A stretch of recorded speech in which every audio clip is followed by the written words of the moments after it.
Salut à tous. Alors, nouvelle petite vidéo aujourd'hui après un certain temps. Le sujet, ça va être Open Media Vault. Donc, je vais tâcher de faire une série de vidéos qui va passer à travers Open Media Vault de long en large. C'est-à-dire qu'on va passer tout d'abord par son installation, l'installation de ses plugins, de ses mises à jour, la création d'un RAID, les partages, comment l'ouvrir sur Internet, etc. Vraiment, on va essayer d'être exhaustif dans les tâches qu'on va faire là-dessus. Alors, tout d'abord, Open Media Vault, qu'est-ce que c'est? C'est une distribution NAS open source qui tourne sous Debian. Il y a des équivalents, il y a d'autres choses qui sont tout à fait open source, qui font exactement ou plus ou moins la même chose. J'ai choisi Open Media Vault parce que ça tournait sur plus de machines plus facilement, notamment des Raspberry Pi, ce qui permet d'avoir par exemple un partage réseau à la maison pas cher avec, pour le prix d'un Raspberry et d'un disque dur USB. Donc ça c'est vraiment quelque chose de facile à faire. Et puis pour moi surtout c'était important que ça supporte du Docker et de ce que j'ai vu Open Media Vault c'était une des plus grosses distributions les plus populaires qui supportait le Docker. Donc c'est ce qui a orienté mon choix sur cette distribution-là. Donc on va commencer l'installation de ce Open Media Vault. Donc pour réaliser ça, moi j'ai fait une machine virtuelle au fait dans laquelle j'ai préparé quelques disques et quelques trucs. Maintenant, quand vous allez vouloir vous réaliser cette installation-là, les prérequis ça va être un ordinateur n'importe lequel, quelle que soit la machine, vraiment n'importe quoi, tant que ça peut booter et avoir des disques durs, ça fera l'affaire. Il faut des disques durs et de quoi faire booter, évidemment, genre une clé USB, un CD, un DVD, voilà, c'est tout ce qu'il vous faut. Maintenant, vous avez installé vos CD, vos DVD dans votre machine. Vous avez votre clé USB qui est vierge et il va falloir créer une clé USB bootable ou un DVD. Ici, on va créer une clé USB afin de pouvoir au fait installer Open Media Vault sur le support. Alors, à savoir que pour Open Media Vault, il va vous falloir un disque ou une clé USB d'installation et une clé USB sur laquelle on va installer le système. Donc, c'est important d'avoir par exemple une clé USB à l'intérieur de votre ordinateur ou quelque part sur laquelle on va installer ça, ou un SSD de petite taille, un disque dur de petite taille pour pas gâcher de l'espace au fait. Donc tout d'abord, il suffit au fait de se rendre sur le site d'Open Media Vault, ici, d'aller sur Download ou téléchargement pour aller chercher au fait l'ISO de boot. Donc on va aller trouver l'image ici. On aura ici au fait toutes les vieilles versions, avec notamment les packages, donc ça nous importe peu, mais on a ici des images pour Raspberry, et la version 3.86 qui est celle qui nous intéresse, qui est la dernière version distribuée d'Open Media Vault. Donc actuellement on est en 3.89 quand on fait les mises à jour, mais l'ISO est en 3.86. On va juste aller télécharger cette image, donc ici, moi j'ai déjà téléchargé, mais on va le faire quand même, voilà. Donc on télécharge cette image-là. Pour créer maintenant le support de boot, moi j'utilise Rufus et une clé USB. Donc Rufus c'est un petit utilitaire vraiment très simple qui permet de créer des clés USB bootables à partir d'ISO. Donc voilà, on va partir du fait qu'on a téléchargé l'ISO, on a téléchargé Rufus. Donc maintenant on va aller chercher tout ça. Donc j'ai Rufus ici, je l'exécute. Ah oui, je l'avais déjà lancé, hop, donc on le relance. Quoi? Ah voilà, lol. Alors, on a la clé USB, donc elle s'appelle déjà Open Media Vault, peu importe. On laisse les paramètres par défaut, ici. Vraiment aucune importance. On va choisir ici, par contre, on va aller choisir l'image qu'on veut installer dessus. Donc on va sélectionner l'image d'Open Media Vault. Et ensuite, on va cliquer sur Start. Il se peut que ici vous ayez un message qui vous dit de télécharger quelque chose, ou voilà, vous pouvez simplement faire OK suivant. Vraiment, les paramètres de base vont tout à fait fonctionner. Donc là, elle nous dit qu'elle va tout effacer. Tout va être effacé sur la clé. Donc c'est pas un problème pour nous. Voilà. Donc là, je vais arrêter la tâche, mais à la fin de ce processus-là, on aura créé notre clé USB bootable. Hop, d'accord, d'accord. Merci, au revoir. Donc maintenant, on a notre clé USB bootable, on a notre machine, on a dedans un support sur lequel installer le système et des disques durs. Donc dans mon cas, ici, on va retrouver cet équivalent-là. Je vais préparer une machine virtuelle. Donc ici, on a quelque chose avec 4 Go de mémoire vive, deux processeurs donc en dual core. L'affichage, on s'en fiche totalement. On aura ici en port SATA 0, on a donc le disque de boot au fait. Hein. Non, le disque d'installation, pardon. En SATA 1, on aura le disque de boot. Donc ici, j'ai juste monté l'ISO. Et on aura 5 disques durs de 16 Go pour les données. Donc on va démarrer cette machine. Et on va entamer l'installation d'OpenMediaVault. Alors, c'est moche et tout, vous m'en excusez. Alors, tout d'abord, ici, ça nous demande d'installer en console ou les options avancées. Donc, on fait simplement install, ça va démarrer, ça va booter. Donc, ça peut prendre plus de temps en fonction de la machine que vous avez, mais simplement continuer. Ensuite, ici, on va sélectionner sa langue. Donc, dans notre cas, ça va être le français, ici. Moi, je suis personnellement en Suisse, donc je vais choisir la région suisse. Le suisse romand, vu que c'est la partie francophone de la Suisse, pour ceux qui ne sauraient pas. Et donc maintenant, ça télécharge et ça charge des composants. Donc ça, c'est encore à partir de la clé USB. Donc là, ça charge des composants dans la mémoire afin de pouvoir poursuivre l'installation. Là, la machine est en train d'obtenir une adresse, donc c'est important qu'elle soit branchée au réseau afin qu'elle puisse obtenir cette adresse-là et puis aller télécharger éventuellement les mises à jour qui lui est nécessaires. Donc là, on voit qu'elle a obtenu une adresse. Et là maintenant, on va commencer à rentrer dans les paramètres un petit peu importants, qui est le nom du système. Donc là, on demande le nom de la machine. Donc ce nom, il est important parce que c'est avec ce nom-là que vous allez l'avoir sur le réseau. Donc dans mon cas, on peut laisser par exemple OpenMediaVault, mais on pourrait l'appeler NAS. On pourrait l'appeler stockage ou quelque chose vraiment, ou SRV pour serveur. Voilà, un nom un petit peu dont vous vous rappelez pour désigner ça. Hein. Vous pourriez l'appeler Bob Lennon, j'en sais rien, ce que vous voulez. Voilà, vraiment, c'est égal. Donc, ici, moi, on va laisser OpenMediaVault. Voilà. Et on fait simplement continuer.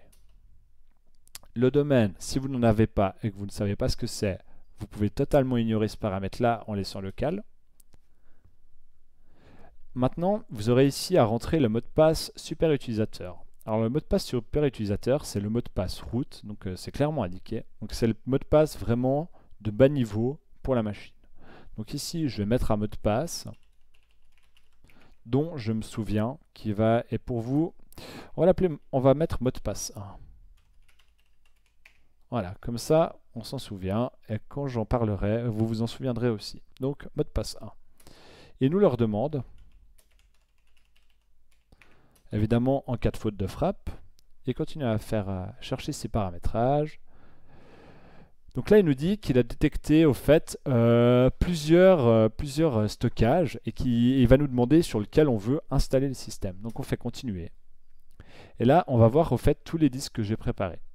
Donc on a ici le disque qui fait 8 Go sur lequel je veux installer, donc un disque de petite capacité entre guillemets.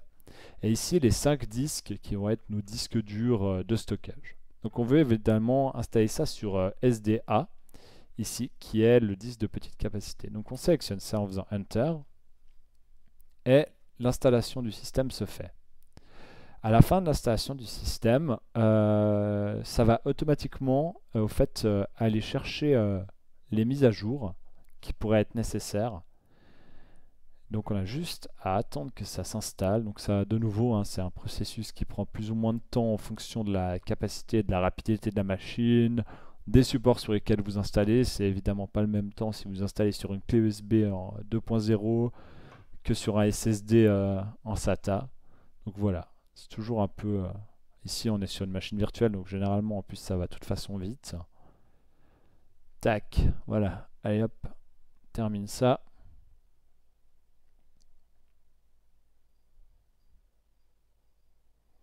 Allez, allez, Voilà, extra. Donc là, ça va nous demander maintenant au fait sur quel serveur, en gros, aller chercher les images pour que ce soit plus rapide. Donc on est en Suisse, on prend le premier. Donc de nouveau, vraiment les paramètres de base, vous prenez votre pays et terminé. Ici, ça nous demande de configurer un proxy. Quand on ne sait pas, on ne fait pas, continuer. Voilà, donc là ça va simplement aller télécharger des fichiers pour mettre à jour des paquets, etc. Ça va télécharger, tac tac tac, ça installe. Et ensuite, notre machine, elle sera prête à démarrer. Donc, on va laisser ça se terminer. Voilà. Maintenant, notre installation, elle est faite. Ouais, manifestement. Ah oui, installation du Grub. Donc, Grub, c'est le boot. C'est le boot sous Linux. C'est Grub. Donc, voilà, installation du boot. Exécution de la fin d'installation. Initialisation. Et voilà, la configuration elle est maintenant terminée. Ça nous dit que on va pouvoir maintenant démarrer sur le nouveau système. Ça nous dit aussi de vérifier que le support d'installation, donc le CD, DVD, disquette, USB, est bien retiré afin que le nouveau système puisse démarrer et éviter de relancer la procédure d'installation. Donc dans notre cas, il n'y a pas de souci, ça va s'éjecter tout seul. Donc en faisant continuer, la machine, elle va redémarrer. Voilà, donc elle est éteinte, elle redémarre, et là on est sur le boot sur le nouveau disque. Donc il n'y a rien à toucher, ça démarre tout seul. Hein. Et une fois que ça aura chargé les fichiers système, ici, voilà, ça nous demande ici le login pour Open Media Vault. Et donc ici, c'est ce login-là, ça va être le login qu'on a créé avant, donc root. Et puis le password, ça va être mot de passe 1, car c'est celui qu'on a défini pour ça. Voilà. Maintenant, dans cet état-là, notre machine, elle est installée, elle est mise à jour rapidement, et puis elle est prête à être configurée. Maintenant, il faudrait savoir où aller pour la configurer. Alors ici, dans cet état-là, il suffit, donc une fois qu'on s'est connecté dessus, alors on va dire que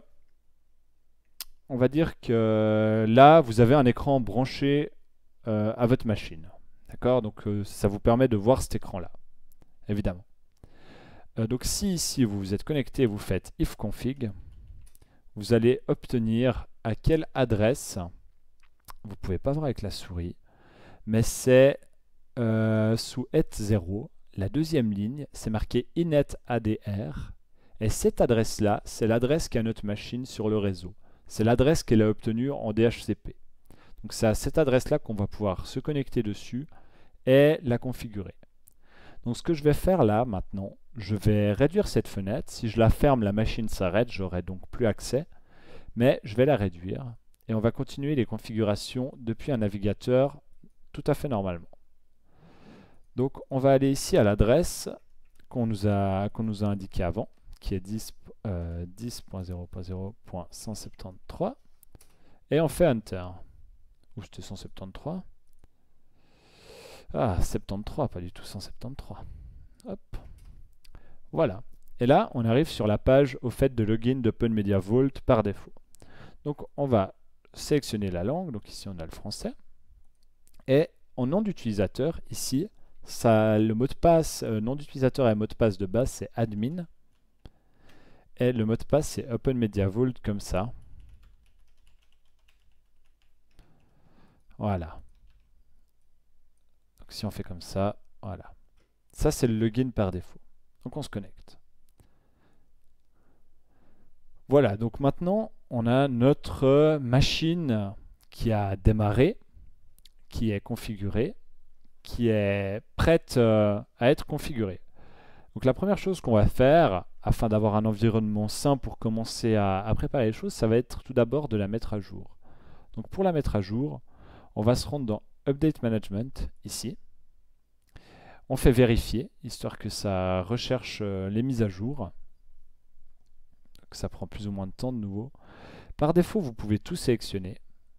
Vous allez voir, on va avoir une erreur. Mais on sélectionne tout et on fait mise à niveau. Et là, on voit qu'on a un problème. Il nous dit que les firmware ici, ADI et Ralink, posent problème. Donc, on fait fermer, recharger. Et on va au fait simplement aller désélectionner ces deux firmware. Donc j'ai tout resélectionné. Je désélectionne ADI et je vais aller chercher Ralink. Donc LMNOPQR, Ralink qui est ici. Voilà. Je désélectionne les deux et je refais mise à niveau. Est-ce que si l'installation se passe correctement? Donc ça prend un petit peu de temps, mais c'est quelque chose à faire. Comme ça, vous êtes certain d'être directement tranquille, d'avoir tout de suite les bons drivers, et de pouvoir après ne pas être gêné par des éventuels bugs qui auraient pu être résolus, etc. Donc, ne pas être emmerdé. Donc, on laisse faire sa petite mise à jour. Donc on voit que ça paramètre tout, que ça télécharge et installe des firmware. On voit que là, MDAM, c'est tout ce qui est RAID, donc on voit qu'il n'en a pas trouvé. C'est normal, on n'en a pas configuré. Donc là, on voit qu'il installe la version 3.89, hein, ici, alors qu'on était en 3.86. Donc maintenant, on est dans la dernière version. Donc si on fait recharger, il ne trouvera plus de mise à jour. Donc on retourne sous Update Management. Si on refait vérifier, on n'a pas de mise à jour. Très bien.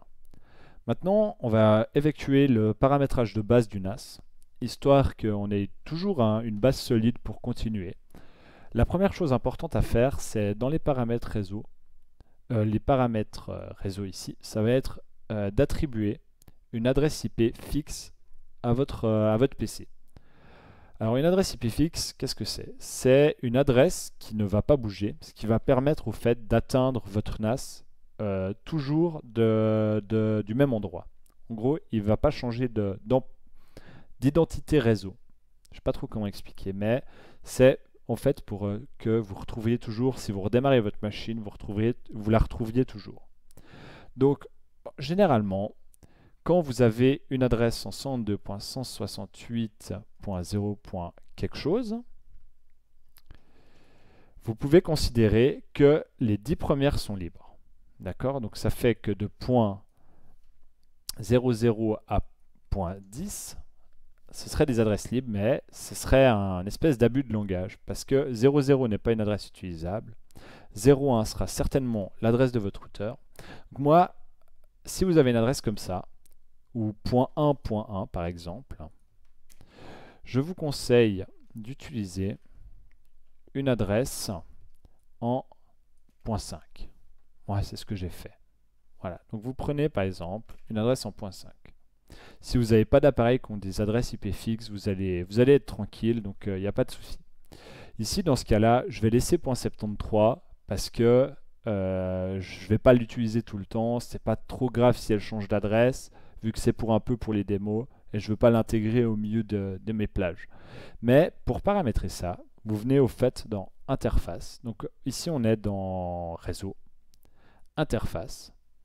Et ici, vous avez l'interface Ethernet 0 qui est la première interface Ethernet. Et on fait simplement modifier. Et ici, on va pouvoir modifier ces paramètres. Donc, pour toujours une adresse, si on veut attribuer une adresse 192.168.0.5, il va falloir ici, donc le commentaire, on s'en fout, mais il va falloir ici, au fait, paramétrer l'IPv4. Donc, on va désactiver le DHCP, mais on va mettre une adresse IP statique. On met cette adresse-là. Pour l'adresse, on va mettre l'adresse à laquelle on aimerait atteindre la machine. Le masque réseau, par défaut, c'est ce qu'on appelle moi j'appelle ça un /24, mais c'est 255.255.255.0. Et la passerelle, ce serait l'adresse IP du routeur. Donc avant, on a dit que le routeur était en .1. Donc ici, on mettrait quelque chose en .1. Voilà. Ça, ces paramètres, si vous ne les connaissez pas, vous pouvez faire comme ça. Vous allez dans votre Windows, vous ouvrez un invite de commande. Et ici, vous tapez ipconfig. Et là, vous allez pouvoir voir au fait les paramètres de l'interface. Donc on voit ici que j'ai la carte Ethernet de mon ordinateur, on voit ici l'adresse IPv4 de mon ordinateur, donc il faudra évidemment pas mettre la même dans votre NAS. Ici, on voit le masque de sous-réseau, donc on peut voir que c'est un masque en 255.255.255.0 et la default gateway qui représente la passerelle 1 en point 1. Voilà, donc simplement, allez regarder ces paramètres-là pour avoir quelque chose d'identique. Maintenant, dans les paramètres avancés ici, donc si vous continuez, il vous faudra ici mettre le serveur DNS. Le serveur DNS, si vous ne savez pas ce que c'est, vous mettez la même adresse IP que la passerelle. Boum, simplement. D'accord? Et puis, les domaines, si vous ne savez pas ce que c'est, vous ignorez. Le Wake Online, vous ignorez et vous faites enregistrer. Une fois que vous aurez fait enregistrer, je peux le faire parce que ce n'est pas tout à fait appliqué. Il reste encore une étape qui est au fait d'appliquer les modifications. Tant que vous n'avez pas fait ça, les modifications ne seront pas prises en compte. Donc on peut voir ici maintenant à la nouvelle adresse qu'on a attribuée, etc. Mais moi je fais annuler parce que je n'ai pas envie que ça bouge. Voilà. Maintenant qu'on a fait ça, on va juste s'assurer que l'appareil est à l'heure. Ça c'est très important pour tout ce qui est réseau, c'est que les appareils soient à l'heure. Dans notre cas, c'est quelque chose de correct. Donc voilà, on a installé OpenMediaVault, on a fait rapidement ses paramètres de base, réseau, et puis la prochaine vidéo, ça va être la création d'un partage. Et voilà, je vous dis à la prochaine vidéo.